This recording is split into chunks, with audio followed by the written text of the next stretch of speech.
Welcome to Truth and Wellness, where we're committed to uncovering the real strategies behind lasting health transformations.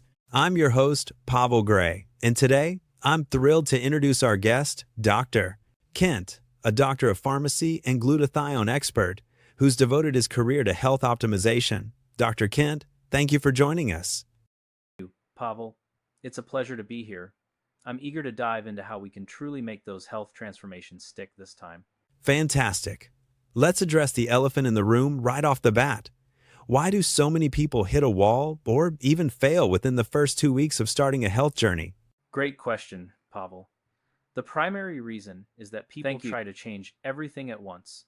Imagine, they go from 0 to 100 overnight, cutting out all sugars, going carb-free, exercising intensely every day. It's not sustainable, and the burnout is almost inevitable. It's like trying to build a skyscraper without laying a foundation first. You need those fundamental habits, right? Exactly, Pavel. The foundation is crucial. You don't need to start with something as extreme as a nightly marathon or a salad-only diet. It's about making small, consistent changes, one at a time. I love that approach. Can you walk us through what those first 30 days should look like? Certainly. Week 1 is about assessment and adding just one positive habit. For example, simply start by tracking what you're currently eating and doing without changing anything. Interesting. So it's more about observing rather than changing. Why do you think that's so powerful? Observing gives us data. It's a reality check, offering insight into what's really happening with your habits versus what you think is happening. It's this awareness that forms the cornerstone of sustainable change. And from there, what's the first positive habit you recommend adding? Start simply. Something like increasing hydration by 1 extra glass of water a day, or a 10-minute walk. Small wins build momentum. That seems very achievable. How do you see these small habit additions impacting motivation? They create a sense of success early on. You start to feel capable of change without the overwhelm that comes from trying to overhaul your entire lifestyle overnight. Progress begets progress. That makes a lot of sense, Kent. Moving into week 2, what then? Week 2 continues these initial habits while adding just one more.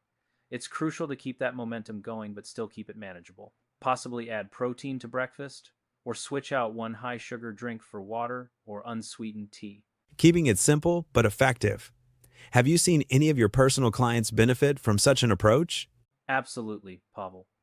One client struggled for years with trying to cut out all junk food at once. We started with just the sugary drinks, and the visible progress kept them motivated. Over time, all other dietary components fell into place without that feeling of sacrifice. Isn't it fascinating how once you take that pressure off, transformation can happen quite naturally? It's one of the most rewarding things to see, and it speaks to the power of simplicity and patience. So many times, it's not about drastic measures, but about thoughtful, strategic steps. As we move into week 3, you continue to build on that foundation. It sounds like we're adding something more vigorous at this point. Yes, week 3 adds structured exercise, but just 3 times a week, not daily. Options like walking for 20 to 30 minutes or simple bodyweight exercises at home are perfect. It's this idea of introducing consistency without the burnout, right? Creating habits that are strong but not overwhelming. Exactly. It's about proving to yourself that exercise can fit naturally into your routine, where it starts to feel as essential as brushing your teeth. That's perfectly aligned with the idea of making lifestyle changes rather than temporary fixes. By week 4, how are we evolving this plan? By week 4, you address one specific dietary problem area. It could be late night snacking, fast food frequency, portion sizes, or daily sugar, but pick just one for targeted focus. That's really honing in on what is holding someone back from reaching their potential. How does focusing on one area at a time benefit in the long run? Focusing on one area allows for mastery and reduces the overwhelm of trying to fix everything at once. It's empowering when you see improvement in that one area, reinforcing that change is not only possible but within reach. What would you say are the real benefits that people start witnessing by the end of these first 30 days? Most notably, they feel better, more energy, improved sleep, clothes fit differently, even if the scale hasn't shifted drastically. It's the psychological victory of realizing they can control the process, which is incredibly motivating for continued progress. Can we touch on some of the traps people might fall into early on, which derail their progress? Certainly. A big trap is perfectionism. People are hard on themselves if they deviate slightly from their plan.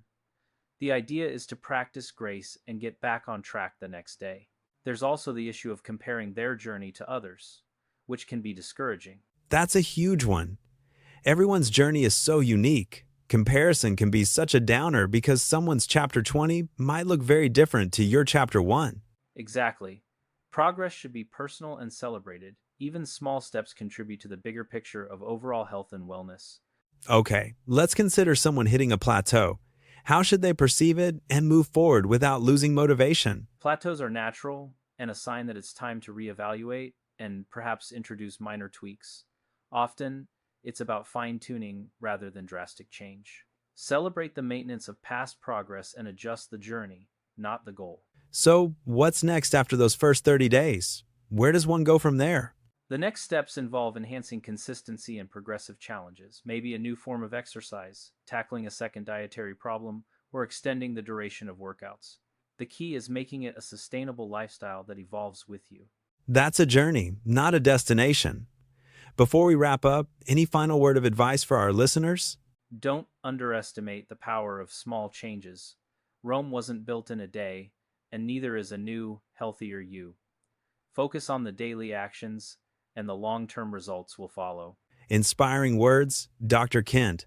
Thank you for sharing such valuable insights today. Thank you, Pavel. It's been a great conversation, and I'm hopeful it empowers our listeners to take action.